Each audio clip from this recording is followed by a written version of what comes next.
Ser podcast.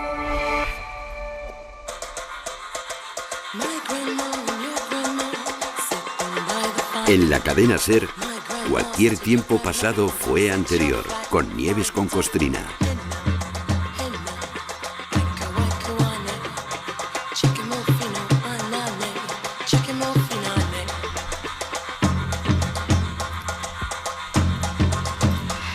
...19 de mayo de 1618, Venecia. Decenas de cadáveres flotan en los canales de la ciudad. Los venecianos han desatado su ira contra el extranjero al descubrir un complot de los españoles para desestabilizar la independiente y serenísima República de Venecia. Varios alborotadores fueron encerrados en sacos, golpeados con remos y arrojados al agua. Otros 500 extranjeros fueron después ahorcados sin juicio, porque la turba veneciana, sin que las autoridades intervinieran para frenar la masacre, tuvo vía libre contra franceses y españoles para que al que pudiera salir de allí con vida se le quitara las ganas de volver. Si han estado por Venecia, convertida ya en un parque temático invivible, habrán comprobado que los venecianos no son la gente más simpática del mundo y que están hartos de turistas. Bueno, pues hace 400 años igual. El caso es que en la sombra de ese complot estuvieron involucrados varios diplomáticos españoles de alto standing, como el marqués de Bedmar, también el mandamás del milanesado, también el duque de Osuna y su hombre de confianza, Francisco de Quevedo, que salvó el cuello por muy poquito.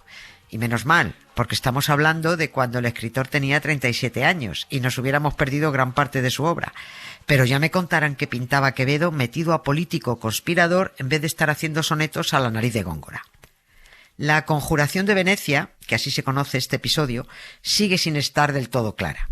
¿Intrigaron los españoles para apropiarse de Venecia o los venecianos se inventaron la conjura para deshacerse de los españoles? Pues no lo saben los que saben, lo vamos a saber nosotros.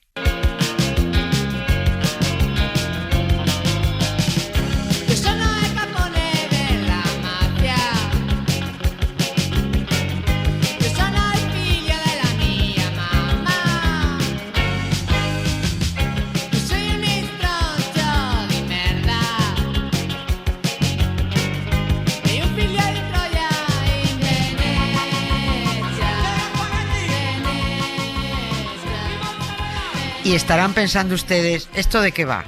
¿De Venecia, del turismo depredador, de conjuras? Pues en realidad esto va de Francisco de Quevedo, pero dejando a un lado su faceta literaria pura y dura, porque para eso están los que están. De cualquier otro escritor se podría decir, es que aparte de su faceta literaria tampoco es que haya mucho más que contar, que tampoco es exacto, porque con los escritores de ahora podría ser, pero a los del siglo de oro les pasaban muchas cosas todo el rato y las liaban muy gordas. Cervantes, Lope de Vega, Calderón, pero Quevedo, este ya se sale. No sabe una si quedarse con el Quevedo anecdótico, el Quevedo espía, el Quevedo misógino, el Quevedo faltón, el Quevedo mala persona, el Quevedo encarcelado, el Quevedo muerto. Así que bueno, vamos a ver por dónde sale esto. No vamos a hacer la típica biografía de Francisco de Quevedo, nació en Madrid en 1580, tuvo una infancia así, una juventud así y estudió tal y cual. No, vamos a ir al turrón directamente, porque toda su obra, magnífica, sus poemas, increíbles, y sus ripios, insuperables, aunque a veces tan hirientes como ingeniosos, los tienen a mano y están por todas partes. Buena persona no era, además de un antipático, porque no es normal que con apenas 20 años, siendo todavía un universitario y con solo un soneto publicado, iniciara una guerra con el veterano y reconocido Luis de Góngora para mofarse de él, de su obra, de su nariz, de su homosexualidad, para acusarle de ser un judaizante. Bueno, aquella guerra duró toda la vida. No vamos a decir que Góngora tuvo la culpa por entrar al trapo, porque el malababa era Quevedo, pero sí cometió Góngora el fallo de contestarle. Y eso es lo que quería el joven Quevedo, ganar fama a base de trolear a un grande. Quevedo era el vulgar troll de Twitter que busca amplificación y retuiteos a base de poner cebos para que le contesten. La diferencia es que los bobos troleadores de Twitter son cobardes anónimos y Quevedo firmaba sus burlas. Tu madre no lo dice, pero me mira mal. ¿Quién es el chico tan raro con el que vas? En el cualquier tiempo de hace un par de meses nos ocupamos de Lope de Vega, otro del que nos ha quedado una imagen muy formal porque cada vez que se retrataba lo hacía con sus hábitos de cura o de caballero de la orden tal o cual. Pues con Quevedo pasa algo parecido, sobre todo gracias al retrato que le hizo Velázquez. Ahí está él, como si fuera bueno, con su hábito de caballero de la Orden de Santiago y con sus anteojos. Y es que esas gafitas redondas eran un artículo de lujo y un signo de distinción y de intelectualidad. Por eso Quevedo se las ponía en sus retratos, para que los recordáramos con ellas puestas. Esos anteojos pasaron a llamarse Quevedos precisamente porque Quevedo hacía ostentación de ellos. Las gafas no las podía tener cualquiera, ojo, costaban una pasta. Y a la vez eran puro postureo, porque si llevabas anteojos significaba que eras un intelectual. Según escritos de la época, los anteojos demostraban el carácter de los sabios, pues es una señal de que han debilitado la vista a fuerza de estudiar. Mira tú qué bien. Por eso los nobles los llevaban cuando hacían visitas a otros nobles y por la calle, pero bueno, no los llevaban puestos sobre la nariz porque era muy incómodo, no tenían patillas. Los llevaban atados a la muñeca para que se vieran. Así que ahí tienen cómo ha querido que lo recordemos el ostentoso troleador Francisco de Quevedo, con sus anteojos puestos y su hábito de la Orden de Santiago, porque ser miembro de esta orden era una de las aspiraciones más codiciadas por los hombres del siglo XVII. En cuanto alguien era aceptado en esa orden tan elitista y aristócrata, enseguida corría a hacerse un retrato con la crucecita de ese fraude llamado Santiago bien visible. Velázquez, Calderón, Quevedo. Y no era fácil ingresar, porque había que mentir mucho. Tenías que demostrar limpieza de sangre, nada de haberte mezclado ni con judíos, ni con musulmanes, ni con conversos. Tenías que ser hijo legítimo e hidalgo por varias generaciones, un Cayetano para entendernos. No haber cometido actos contra la fe católica, no haber ejercido trabajos manuales o industriales y tener un carácter honorable. Tiene bemoles, ¿eh? El ser artesano o trabajador se consideraba denigrante en una orden católica. Con eso está dicho todo sobre esta secta. Y lo del carácter honorable y Quevedo, vamos, eso era como el agua y el aceite. Titi me preguntó si tengo muchas novias. Muchas novias. Hoy tengo a una, mañana a otra. Me las voy a llevar a todas pa' un VIP, ey. Saluden a Titi, vamos a tirarnos un selfie. Y no puedo decir que lo lamente, pero precisamente fue el tal Santiago el que puso de su parte para añadir una buena dosis de desgracia que amargó los últimos años de Quevedo. Enseguida llegaremos a ello, pero vamos a seguir un mínimo orden. Francisco de Quevedo es un personaje fascinante. A mí me cae fatal, pues porque era un misógino impresentable, pero eso no quita que su vida merezca que pongamos el ojo en 2 o 3 episodios concretos. Su trabajo como diplomático fullero y como espía, su tramposo matrimonio y su muerte. Situemos a Quevedo en su época. Vivió durante los reinados del Lerdo de Felipe III y de su hijo el Crápula de Felipe IV. A este pollino fue al que Quevedo, cuando el rey le pidió que le hiciera un ripio de los suyos, le dijo: vale, venga, dadme pie, majestad.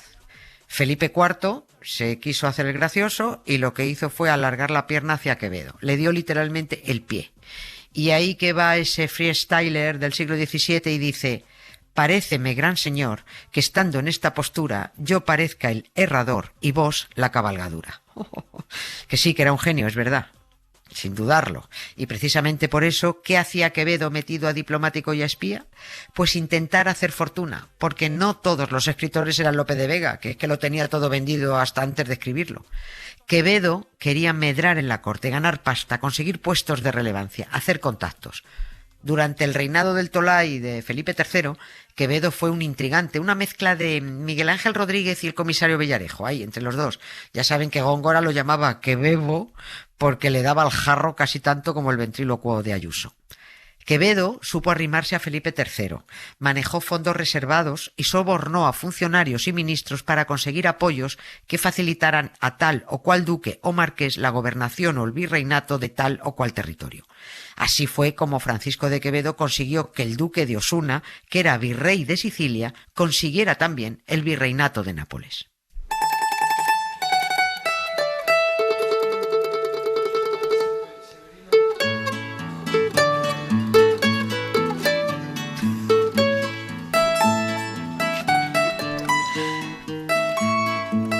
A base de tanto untar con fondos reservados a ministros, aristócratas y hasta al confesor real, Quevedo también compró las suficientes voluntades para él mismo sacar provecho. Así fue como consiguió de manos de Felipe III el hábito de la prestigiosa y elitista Orden de Santiago. Y cuando ya teníamos a Quevedo en la cúspide del poder, todo un caballero de la Orden de Santiago y hombre de confianza del duque de Osuna, las cosas empezaron a ponerse de culo. Junto con el virrey de Nápoles y Sicilia, algunos diplomáticos que andaban mangoneando territorios por el norte de Italia bajo el protectorado o soberanía del Imperio Español, se metieron en camisas de 11 varas intentando dar un golpe de mano contra la serenísima República de Venecia. Tan independiente ella, tan cosmopolita, tan comercial, un caramelito que algunos ansiosos españoles querían conseguir para reafirmar la supremacía del Imperio Español en Europa. Pero lo pretendían en contra del criterio de la corona, que no quería más guerras ni más malos rollos después de haber salido del periodo belicoso de Felipe II. Las autoridades de Venecia siempre estaban vigilantes porque sabían que los españoles estaban deseando meter mano a su apetitoso territorio. El contraespionaje veneciano detectó una supuesta conjura extranjera para hacerse con el control de la República, y ese golpe de Estado, esa conjuración, estaba prevista para el día de la fiesta grande de Venecia, el día de los esponsales de la ciudad con el mar, que era algo así pues como el 7 de julio en Pamplona. Ese día, el dux, el jefazo de Venecia, junto con todo su consejo de ministros, a bordo de la nave más importante e imponente de la marina veneciana, el Bucintoro, se llamaba Bucino d'Oro, barca de oro, y encabezando un gran cortejo de barcas por el Gran Canal, lanzaba un anillo al mar Adriático y decía: «Te desposamos, mar, como signo de eterno dominio». El presunto plan de los conjurados era ese día secuestrar el Bucintoro con todas las autoridades dentro, llevarlo a Adriático abajo, a Nápoles, y dejar Venecia sumida en el desgobierno.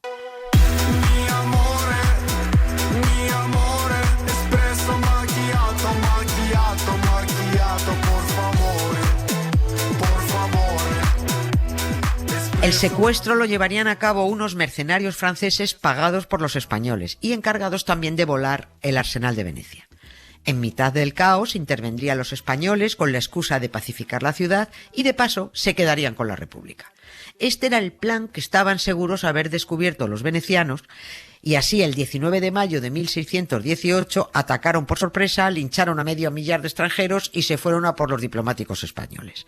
El embajador español en Venecia, que era el marqués de Bedmar, el virrey de Nápoles y Sicilia, que era el duque de Osuna, y su mano derecha, Francisco de Quevedo, salvaron el cuello por muy poquito. Donde sí hubo juicio por este supuesto complot fue en España. El duque de Osuna y varios diplomáticos fueron defenestrados por participar en la conjuración, y el mismísimo Francisco de Quevedo acabó encarcelado un rato y enseguida obligado a encerrarse, desterrado, en su señorío de la Torre de Juan Abad, en Ciudad Real.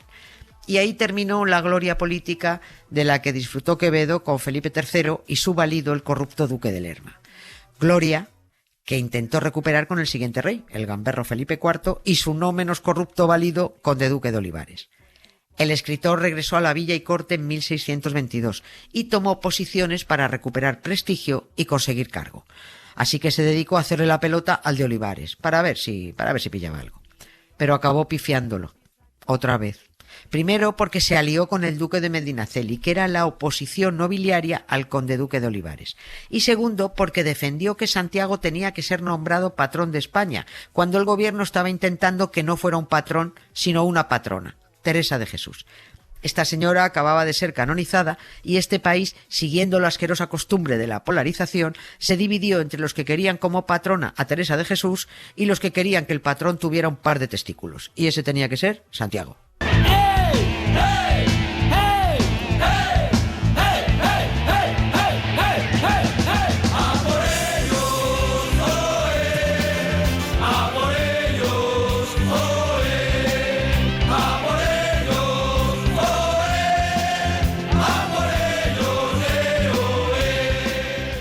Ganaron los de Santiago, una lástima, porque Teresa de Jesús al menos era una mujer real y Santiago es un fraude, que ni existió él ni mucho menos sus testículos. Quevedo, como caballero de la Orden de Santiago, defendió públicamente al macho y eso le enfrentó al conde duque de Olivares, que prefería a Teresa. Pero claro, ¿cómo no iba a estar Quevedo en contra de Teresa de Jesús con el pedazo de misógino que era y lo asquerosamente machista que pregonaba ser sin el más mínimo pudor? Y ahora viene el preguntarse por qué aceptó casarse un tipo que dijo que a los hombres que se casan los había de llevar la iglesia con campanillas delante, como a los ahorcados. ¿Por qué acabó pasando por la vicaría este gran escritor, pero idiota rematado, que dijo que prefería un bárbaro otomano antes que un himeneo tirano? Pues porque se lo aconsejó su colega el duque de Medinaceli. Por eso se casó. Cásate si quieres prosperar, Paco, porque tienes que dar imagen de un tipo con la cabeza asentada y miembro de una estructura familiar sólida. Y eso hizo Quevedo, casarse en 1634. De mala gana, pero se casó con la señora Esperanza de Mendoza, una viuda rica y amiga de la duquesa de Medinaceli. O sea, que parece claro que la que presionó al duque de Medinaceli para que a su vez presionara a Quevedo y casarlo fue la señora duquesa para encajarlo con su amiga. ¿Por qué voy a creer yo en el amor? Si no me entiende, no me comprende tal como yo soy. ¿Por qué voy a creer? Por el certificado de matrimonio sabemos que en el libro de matrimonios de la iglesia San Juan Bautista de la Villa de Cetina, diócesis de Tarazona, en Zaragoza, está confirmado que el cura Francisco Martínez casó a Francisco de Quevedo con Esperanza de Mendoza y con otros 2 curas testigos que se llamaban Francisco y Juan. Y también consta que no se celebró misa nupcial. Así que, como solo conocemos el dato documental, el resto solo lo podemos imaginar, y está claro que esa boda no fue una juerga. Te casa un cura a la fuerza, con otros 2 curas de testigos, en el pueblo de tu novia, a la que solo has visto una vez en tu vida, viuda, con 2 hijos, con 50 tacos. Eso sí, de patrimonio, muy bien. Quevedo debió entrar a firmar con una pinza en la nariz, y seguramente la señora Esperanza entró con otra, porque aquel matrimonio solo fue un apaño para que la vecina de Cetina saliera de la viudez y Quevedo entrara en la formalidad. Y para quien no entienda qué clase de boda fue esa en una iglesia pero sin misa nupcial, pues sepa que era algo mucho más habitual en los siglos XVI y XVII de lo que pudiera parecer.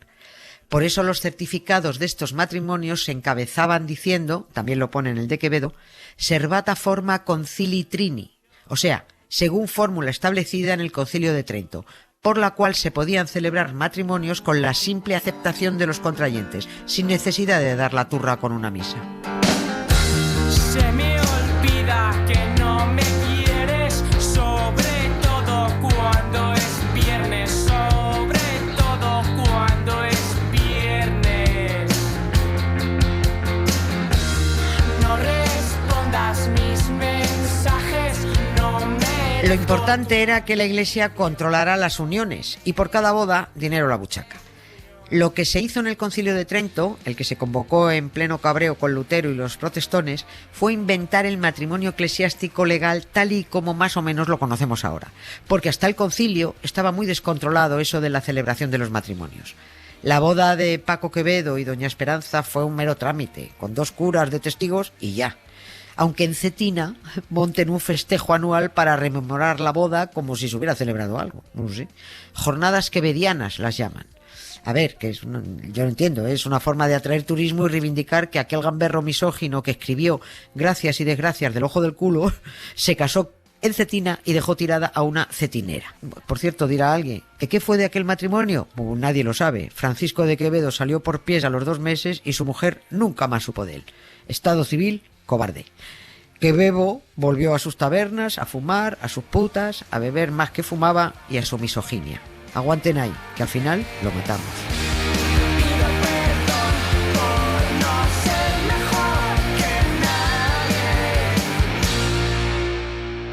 Historias con sonido.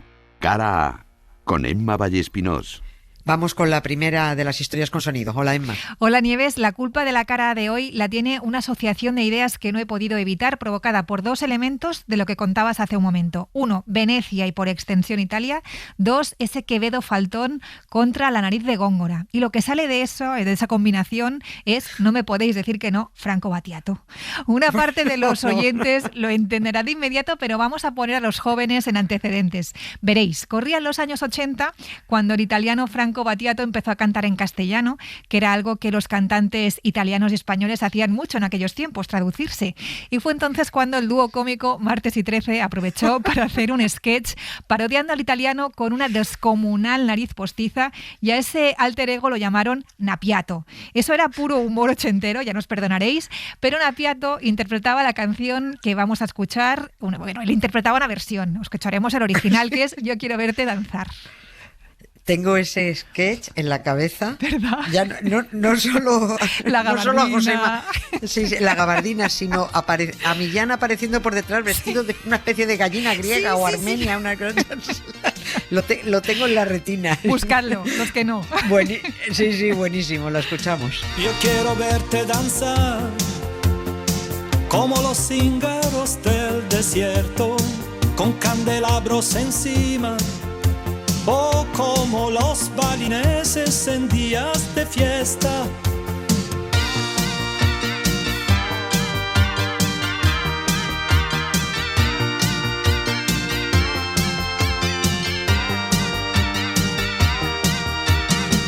Yo quiero verte danzar como derviche tourneur que giran sobre la espina dorsal, al son de los cascabeles del Catacali.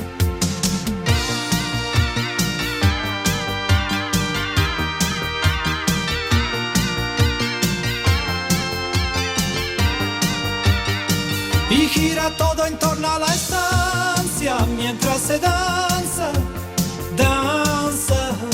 Y gira todo en torno a la estancia mientras se danza.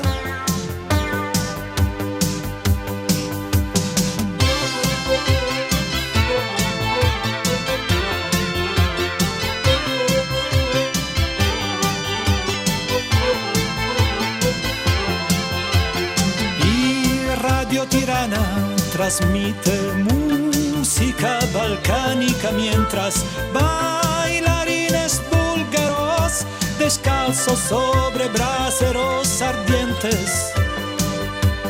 En Irlanda del Norte, en verbenas de verano, la gente anciana que baila a ritmo de 7 octavas.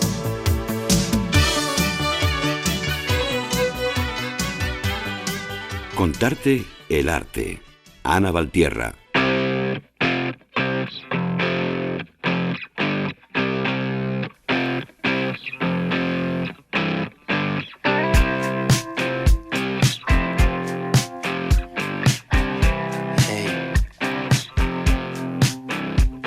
Buscando un pedazo de madera al que agarrarme en alta mar. El siglo de oro español tiene mucho arte, casi tanto, no tanto, pero casi tanto como Ana Valtierra, doctora en Historia del Arte. Y si Quevedo es de aquel siglo de oro, algo de arte le toca. Hola, Ana. ¿Qué tal? Hola, ¿De qué Nieves. Bueno, ¿De qué vamos hoy? Qué bonito comentario, muchas gracias. Bueno, pues vamos a hablar de algo que es muy desconocido, y es que Quevedo pintaba. Y además a Quevedo le gustaba mucho el arte. Y ya no solo eso, que es que ya con eso ya nos cae muy bien. No, te cae bien a ti, perdón, que era un misógino. Te cae bien a ti por el arte. Yo me tapo la nariz con Quevedo. Bueno, me cae bien a mí. La parte de la misoginia, sí, mal. Así que bueno, vamos a hablar de esa faceta suya poco conocida como coleccionista de arte e incluso como pintor. Porque se cree que quiso hacer, bueno, sabemos que hizo pinitos en la pintura, bueno, con un éxito regular, como vamos a ver, ¿no? Pero bueno, te alegras. Bueno, parece ser que este caballero de anteojos, que miraba el mundo como quien afila un estoque, acumuló en su casa una buena colección de imágenes, tanto de pinturas como de grabados. Y ojo, Nieves, que no te creas tú que las pinturas hechas que tenía allí eran por artistas de tercera o cuarta fila, sino que tenía muy buen gusto para el arte, por lo menos. En su casa parecía que había obras de Tiziano, de Caravaggio e incluso de Velázquez. Velázquez, además, parece que pintó ese retrato suyo que es portada de todos los libros, que se repite en todas partes, y que el original lo hemos perdido, pero que conservamos varias copias.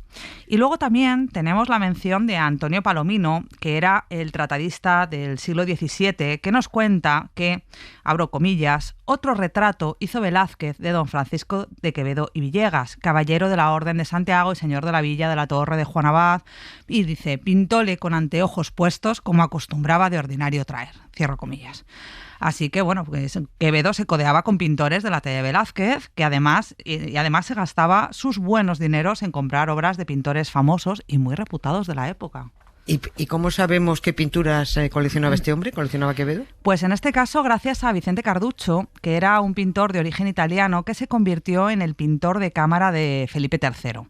Ya en tiempos de Felipe IV, Carduccio estaba reconocido como uno de los maestros más influyentes del Madrid barroco. Claro, hasta que llegó Velázquez, le borró del mapa y bueno, pues esta es otra historia. Este Vicente Carduccio escribió en 1633 un tratado que era como el libro gordo de petete del arte de la época, o pretendía serlo por lo menos, que lo tituló Diálogos de la pintura. Y en realidad era una obra escrita bajo la sombra de la monarquía, sorpresa, que era quien le daba de comer, claro, que era quien le pagaba el sueldo. Y él, pues como estómago agradecido, lo que hizo en estos diálogos de la pintura es un manual de buenas prácticas con el que la corona quería dignificar la pintura como arte liberal. Es decir, reconocer que la pintura era un ejercicio intelectual, esta lucha que traían de atrás, que requería reconocimiento matemático, proporción, algo que iba más allá de ser una artesanía.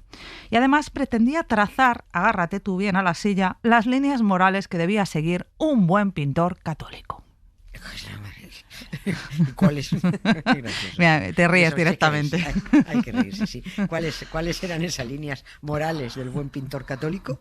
Bueno, pues el trasfondo de todo esto, para que te rías más todavía, es Felipe IV, para que veas, toma ya, ¿ves? Y supervisado por la Inquisición, o sea, todos en el ajo ahí metidos, que quería lanzar un código de buenas prácticas antes de que, bueno, algún caravallista, ¿no?, se le desmadrara pintando más carne de la que era aconsejable.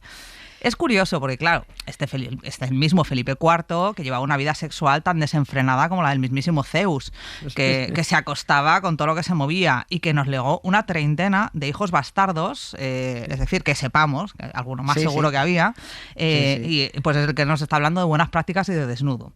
Es decir, es un haz lo que digo, no lo que hago, que es el lema, ¿no? En todo caso, este encargo de Carduccio es crucial. La obra son 8 diálogos en los que un maestro sabio, se supone, alecciona a un discípulo ansioso por aprender para enseñarle lo que es el buen arte. ¿Y qué es lo que nos dice que es el buen arte? Pues son cosas como que hay que imitar a Rafael, a Miguel Ángel, o que no hay que enseñar partes anatómicas que puedan escandalizar demasiado al espectador. Aquí a Cora se te han fundido 3 fusibles seguro, claro, porque lo primero que uno piensa es, pero si Miguel Ángel lleno de desnudos la Capilla Sixtina y los cardenales anda que no los ven y los siguen viendo porque es que se reúnen ahí cada vez que fallece un papa para elegir el siguiente. Pero bueno, y pues, no sabemos si en pelotas. Y no sabemos si en pelotas ni lo que hacen. Ni lo que hacen ahí dentro. No lo saben nadie. Eso.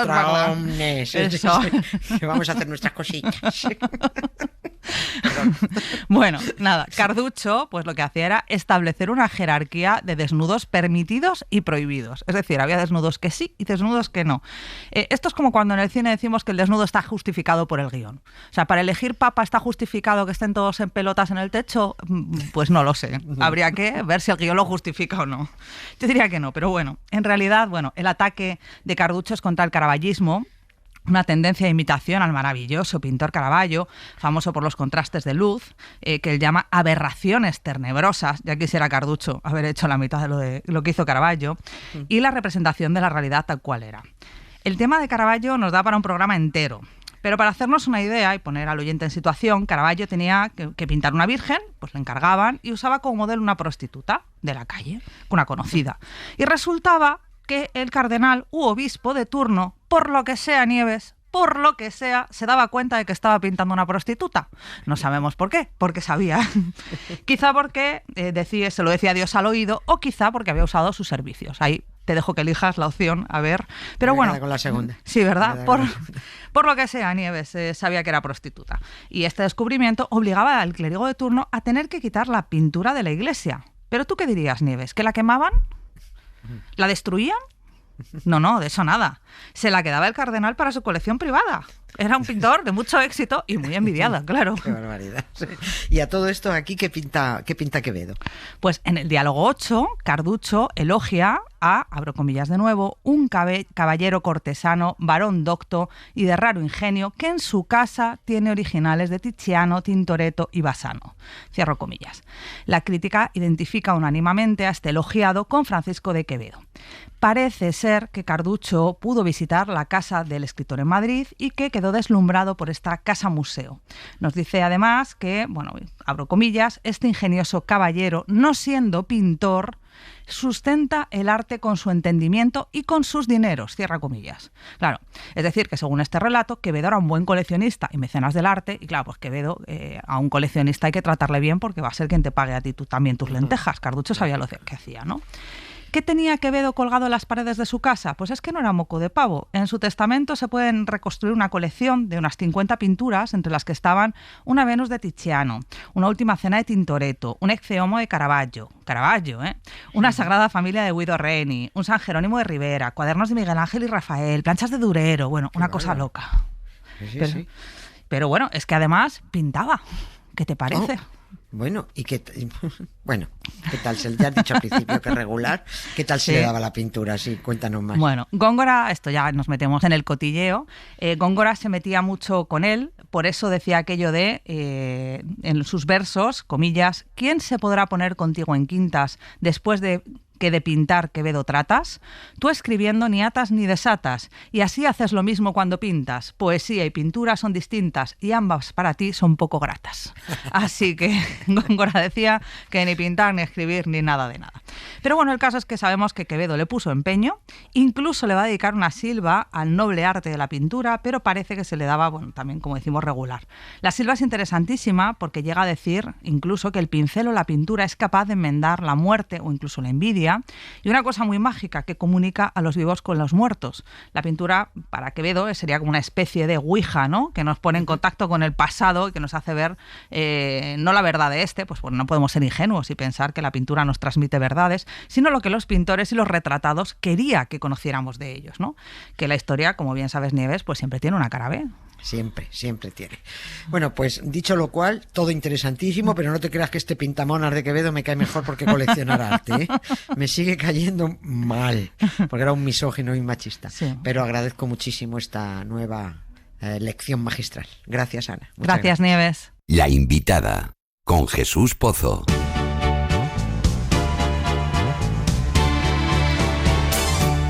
Oh yes, I'm the great pretender, pretending I'm doing well. Momento para Jesús Pozo y su invitada, que viene además con una rareza, el Teatro de Quevedo, del que nos han hablado menos y por eso sabemos muy poquito. Ilustradnos, Jesús, hola. Hola, Concotrina. Nuestra invitada es Maite Bona, actriz y productora de Morfeo Teatro, que representa Polvo, serán más polvo enamorado.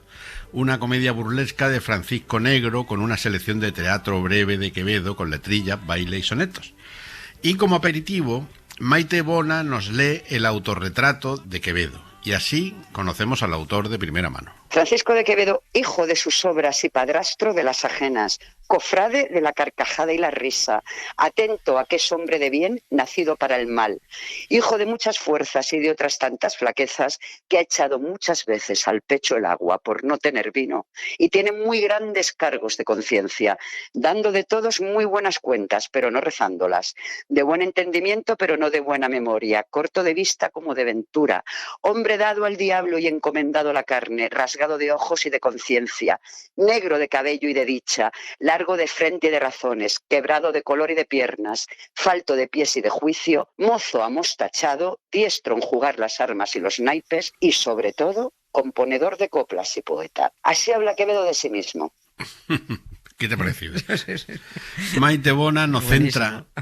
Sí, Maite Bona nos centra ahora en la obra de Francisco Negro. Esto es Polvo serán más polvo enamorado, Quevedo, cómicos y la muerte. Un momento dado uno de ellos dice: oh muerte, llévate a este compañero en tu oscura compañía. Y eso es una invocación. La muerte aparece en escena hecha carne y hecha verbo, ¿no? Pero hete aquí que se genera una apuesta. Aquí hay un poquito también de homenaje a Bergman, ¿no?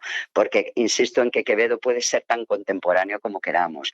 Entonces, esa inspiración del séptimo sello respecto a la muerte está presente en nuestro montaje. Aparece esa muerte, se genera una apuesta con los comediantes, que el jefe de la compañía, don Palomino, ya le dice que, bueno, compañeros, que somos compañía, rastracueros, ¿no? Mantengámonos unidos en este trance, un trance nada más y nada menos como es la muerte. Y hacen una apuesta con la muerte.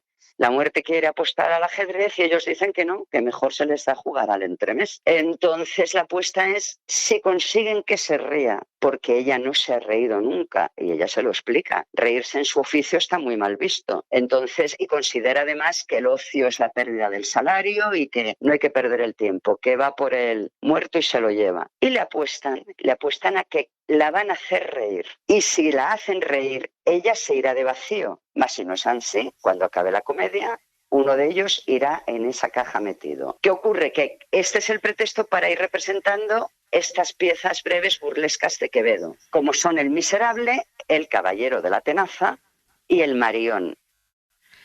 Joder, entiendo que lo que Morfeo Teatro ha hecho es resucitar el escaso teatro de Quevedo, del que los simples mortales como nosotros no teníamos ni idea, ¿no? Eso mismo, lo has clavado. Así eran las piezas cortas de Quevedo.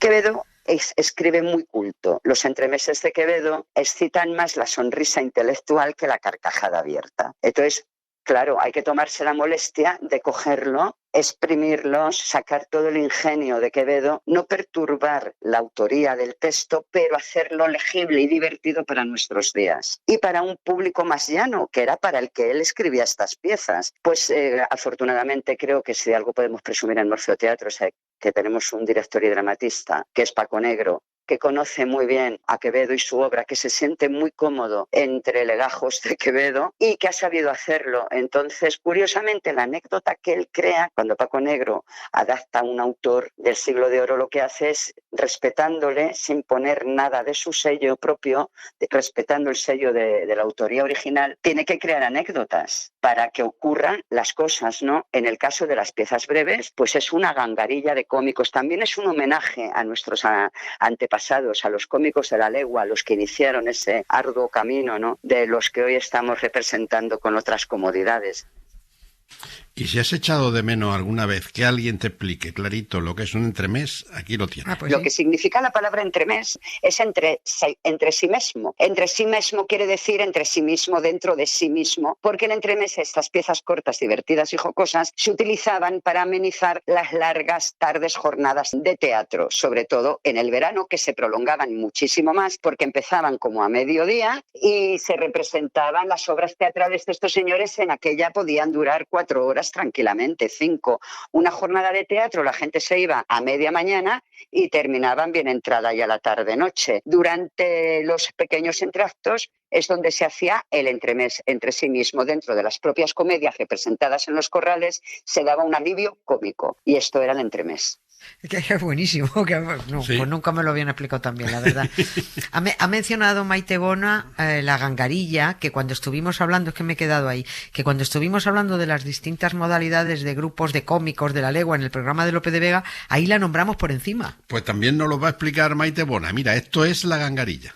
La gangarilla. Uno de los actores, el más joven, hace de mujer, o entre todos se reparten los personajes femeninos y masculinos, con un descaro absoluto y sin ningún tipo de problema. Esto lo hacía mucho más divertido para el público. Lo que hace Paco Negro para adaptar estos textos de Quevedo es que coge a una gangarilla de la época, que son 4 comediantes. En este caso, en esta gangarilla, los 4 comediantes representan los papeles femeninos. Impostándose, se hace todo de cara al público. Cuando se empiezan a poner y a desplegar todos esos atributos femeninos, el público en todo momento lo está viendo. Entonces, 3 comediantes que están enterrando a un compañero en una caja y le están echando responsos que son letras, sonetos y letrillas de Quevedo para despedirse de él.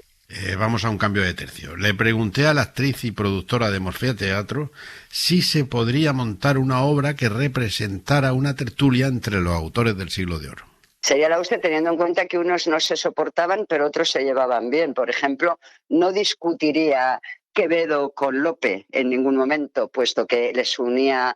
Quevedo sí sentía amistad sincera por Lope. Con Cervantes más distante, pero también tenía un buen trato. Con Góngora, bueno, tendríamos que ponerles a espadazos, porque el tema era que se llevaban un poquito de aquella manera. Pero luego, por otro lado, supongo que Cervantes no podría soportar en su soberbia intelectual el apogeo de Lope, ¿no? El que fuera ahí paseado en andas por la población. Cervantes tenía un concepto de sí mismo muy alto a nivel intelectual, ¿eh? No entendía el triunfo de Lope, del que él consideraba que escribía en vulgar, para el vulgo. O sea, que imagínate lo que sería poner a todos estos señores, cada uno con sus filias y sus fobias entre sí mismos, a diatribar, a discutir, a tener duelos verbales. Madre mía. Qué fauna esta. Bueno, Góngora y Quevedo, ya lo ha dicho, no acabarían, yo no sé si no a espadazos, a guantazos. Sería el mejor reality. Sí. Él ridiculiza a Góngora, bueno, lo de la nariz, el señor a la nariz pegada, cuando le trata de bujarrón, claro, le trataba de homosexual, de judío, que en la época era un insulto terrible. Imagínate, si hablamos ya de la misoginia en el tema del racismo, ya ni te lo cuento lo que era aquello, ¿no? Cuando él habla de Góngora, en sus escritos, Góngora a él le trata de ignorante, literalmente, de ignorante, y Quevedo a Góngora le trata de homosexual y de judío, que era el peor insulto que en la época se podía decir en España. Yo te untaré mis obras con tocino, porque no me las muerdas, Gongorilla. Pues mira, también comenté con Maite Bona si me confirmaba el casi desprecio que hay en España, salvo excepciones, al teatro del Siglo de Oro. Desde luego España no es un país amable no es tierra para nativos, que diría aquel, ¿no? Cómo ha tratado Inglaterra su isabelino y su iámbrico, ¿no? Cómo Shakespeare se ha hecho como el gran hombre universal de teatro, o cómo en Francia lo han hecho con Molière. En España, que es que no teníamos 2, ni 3, ni 4, ni 5. Teníamos docenas de autores del Siglo de Oro, magníficos cada uno de ellos por sí mismo. O sea, es que es incomparable. Está Tirso, está Lope de Vega, está Quevedo, está Cervantes, están los grandes entremesistas, está Góngora, está Calderón, inconmensurable. Bueno, pues todo eso se traduce en una docena de festivales con más o menos relevancia en verano para poner en escena los clásicos, todas las compañías lo montan y luego ¿dónde los giras? Es que de verdad teníamos lo más grande en cultura, pero claro, todo sometido a la involución, el catetismo y la superstición de la religión. Claro, de aquellos polvos estos lodos. Sí, hablando de polvo.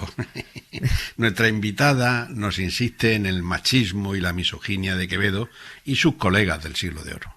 Él no tiene una relación con las mujeres de tú a tú ni amistosas. Sí la tiene a nivel intelectual con el amor. Algunos de los mejores poemas de amor están escritos por él, pero esto viene, claro, de lo conceptual, no de la realidad practicada. Era un hombre tabernario, de tabernas, pendenciero, de visitar prostíbulos, imagínate, ¿no? Y luego, pues con todos los tics negativos de su época, era una época de Dios, patria y rey, y si te sacan de Dios, patria y rey en todos estos conceptos, hay una misoginia y un machismo intrínseco, ¿no? El hombre es dueño y señor, la mujer está al servicio, y de hecho en el Siglo de Oro concretamente, precisamente las mujeres artistas, las mujeres cultas, fueron silenciadas y tapadas. Si la besas, te embarras los labios. Si la pretendes, te cansas. Si la alcanzas, te embarazas. Si la sustentas, te empobreces. Si la dejas, te persigue. Si la quieres, te deja. O sea, es que esto es lo que pensaba Quevedo de las mujeres. Pero tuvo justo castigo en la muerte, ¿eh? Nos vamos a reír ahora un ratito del misógino Quevedo con lo que le pasó. Gracias, Jesús, y gracias a Maite Bona por su divulgación, por su genio teatral y porque nos ha dejado el tema en suerte. Adiós. Esto era un gato con los pies de trapo y la cabeza al revés. ¿Quieres que te lo cuente otra vez? Cuéntame un cuento y verás que contento. Me voy a la cama y tengo lindas señas. Cuéntame un cuento y verás que contento. Me voy a la cama y tengo lindos sueños. Pues Mando que mi cuerpo sea sepultado por vía de depósito en la capilla mayor de la iglesia del convento de Santo Domingo de esta villa, en la sepultura en la que está depositada doña Petronila de Velasco, viuda de don Jerónimo de Medinilla, para que de allí se lleve mi cuerpo a la iglesia de Santo Domingo el Real de Madrid, a la sepultura donde está enterrada mi hermana doña Margarita. En Villanueva de los Infantes, en Ciudad Real, se largó de este mundo Francisco de Quevedo el 8 de septiembre de 1645. Cascó en el convento de Santo Domingo, cumpliendo con el arte de bien morir, ese por el que se creen los ingenuos que tienen ganado el cielo.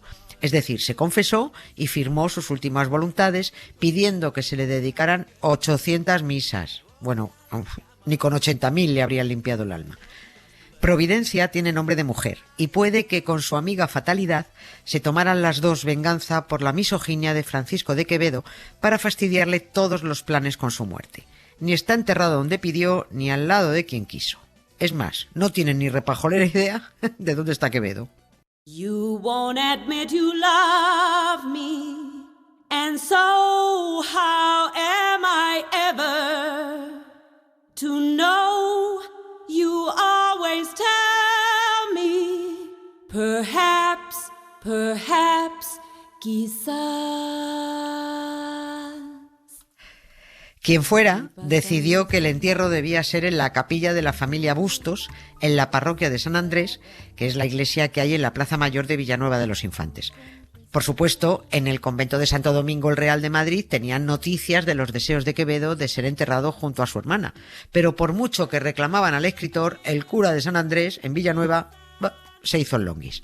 A esa capilla funeraria de los Bustos donde aparcaron a Quevedo siguieron entrando muertos apretujados hasta el año 1800 más o menos.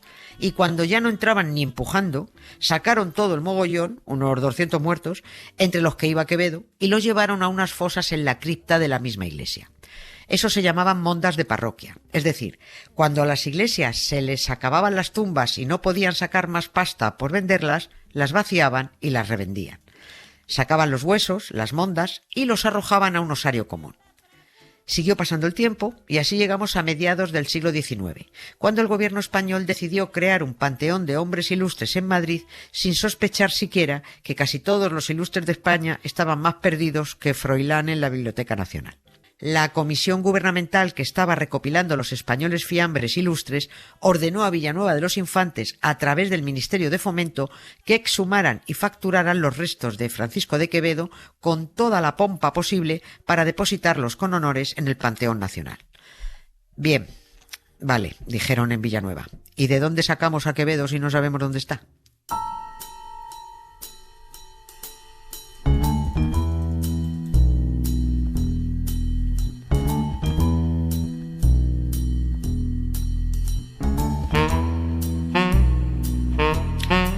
Como no tenían Quevedo que enviar, en Villanueva se inventaron uno.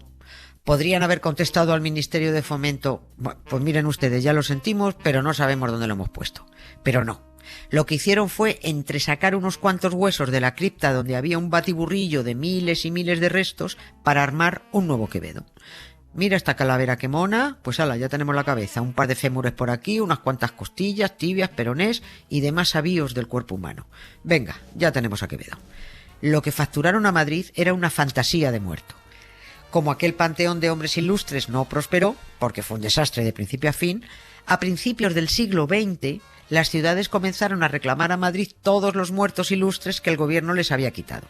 Y así fue como los muertos volvieron a ser empaquetados camino de los pueblos y ciudades de donde salieron. Villanueva de los Infantes, por supuesto, reclamó la devolución de Francisco de Quevedo. Valiente tontería. Si lo que habían enviado a Madrid no era Quevedo, ¿para qué piden que se lo devuelvan? Pues porque habían pasado varios años desde que lo enviaron y ya todo el mundo se había olvidado de que ese era un esqueleto falso para hacerlo pasar por Quevedo. Así fue como el escritor fake volvió a Villanueva, pero como nadie sabía qué hacer con él, lo arrumbaron en el desván del ayuntamiento. Años después, alguien subió a buscar algo al desván y dijo: ahí va, aquí hay una caja con un muerto. Coño, don Francisco de Quevedo y Villegas pone. ¿Qué hace este hombre en el desván del ayuntamiento? Eso sí, a ojo de buen cubero, cuando vieron aquella calavera con todos los dientes puestos, dijeron: este no va a ser, Quevedo se murió desdentado. Es más, esta calavera es muy mona para ser de un tipo de 60 y tantos. Arrieros somos y en el camino andamos. Y cada quien tendrá su merecido. Y era cierto, porque el cráneo resultó ser de una jovencita de 18 años, de una mujer. He ahí la venganza de doña Providencia y su amiga Fatalidad. Una calavera de mujer se estuvo haciendo pasar por este pedazo de misógino y machista. En el año 2006, por aquello de intentar rentabilizar turísticamente un escritor del siglo de oro, en Villanueva de los Infantes hicieron una intentona para localizar a Quevedo entre un batiburrillo de miles de huesos de la cripta de la iglesia de San Andrés, de donde nunca había salido, salvo para ir de una capilla abarrotada de muertos a un osario común. Y a base de descartar huesos que no podían ser de Quevedo, entresacaron alguno que, quizás, quién sabe, bueno, pues podrían ser suyos. Un fémur, unas vértebras, un húmero que dicen que podía ser de un cojo, como si Quevedo hubiera sido el único cojo que se murió en Villanueva de los Infantes. Si pasan por este pueblo, por esta villa bien bonita, Villanueva de los Infantes, sepan que pueden visitar a Quevedo en 2 tumbas distintas, una turística y fake que le han puesto en la iglesia de San Andrés y otra igual de falsa en la ermita del Cristo de Jamila, donde al menos han tenido la decencia de señalar que esa es la tumba apócrifa de Quevedo. Pero bueno, da igual a la que vayan, no está en ninguna. Historias con sonido. Cara B. Con Emma Vallespinós. Y vamos terminando y lo hacemos, Emma, como siempre, pues con música. Sí, porque Quevedo y Góngora vacilándose a ritmo de soneto es un claro antecedente de lo que hoy en día se conoce como beef, un palabra que nació en el mundo del hip hop y que vendría a ser el acto de lanzarse pullitas cuando 2 artistas o personajes públicos mantienen una disputa o un mal rollo oficial. Para quien quiera profundizar en esta teoría, busquen un artículo chulísimo de la periodista y escritora María Ángeles García que la desarrolla, ejemplifica los dardos envenenados entre Quevedo y Góngora y tilda de aficionada a la protagonista de nuestra cara B, que evidentemente no podía ser otra que la representante máxima del beef moderno, Shakira, cuando decidió cantarle las 40 Piqué en una sesión con Bizarrap. La escuchamos enseguida. Y cierto, María Ángeles García es, aparte de una compañera extraordinaria, una gran persona, es una maravillosa periodista y escritora, es cierto. Pero bueno, antes de escucharla, aquí a la Shakira. imitadora de Shakira, la imitadora de Góngora y de Quevedo, nos despedimos el equipo médico habitual. Jesús Pozo, Ana Valtierra, Emma Vallespinós, Pepe Rubio, la técnico de sonido María Jesús Rodríguez y yo misma, Nieves con Costrina. Adiós. Perdón, ya cogí otro avión, aquí no vuelvo, no quiero otra decepción. Tanto que te dabas de campeón y cuando te necesitaba, viste tu peor versión. Sorry, baby, hace rato que yo te vi botar ese gato. Una loba como yo no está pa' novato. Una loba como yo no está pa' tipos como tú. Pa' tipos como tú. A ti te queda grande y por eso estás con una igualita que tú.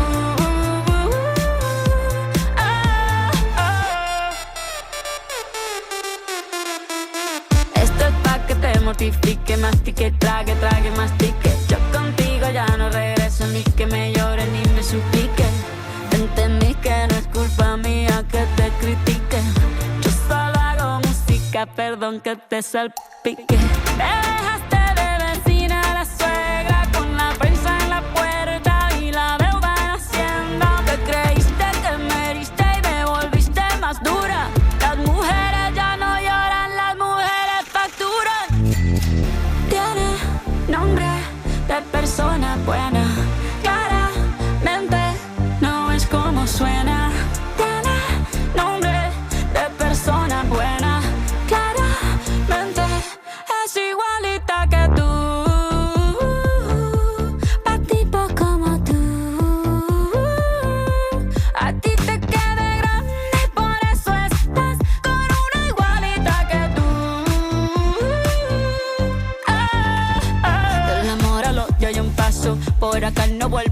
paso. Cero rencor, bebé, yo te deseo que te vaya bien con mi supuesto reemplazo. No sé ni qué es lo que te pasó, estás tan raro que ni te distingo. Yo valgo por 2 de 22, cambiaste un Ferrari por un Twingo, cambiaste un Rolex por un Casio. Vas acelerado, dale despacio. Mucho gimnasio, pero trabaja el cerebro un poquito también. Fotos por donde me ven, aquí me siento en rehén. Por mí todo bien, yo te desocupo mañana. Y si quieres traértela a ella, que venga también. Tiene nombre de persona buena, claramente no es como suena. Tiene nombre de persona buena, y una loba como yo no está pa' tipo como tú.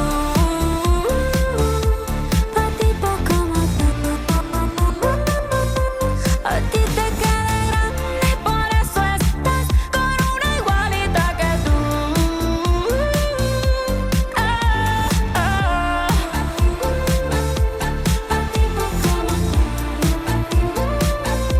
A ti te queda grande y por eso estás con una igualita que tú.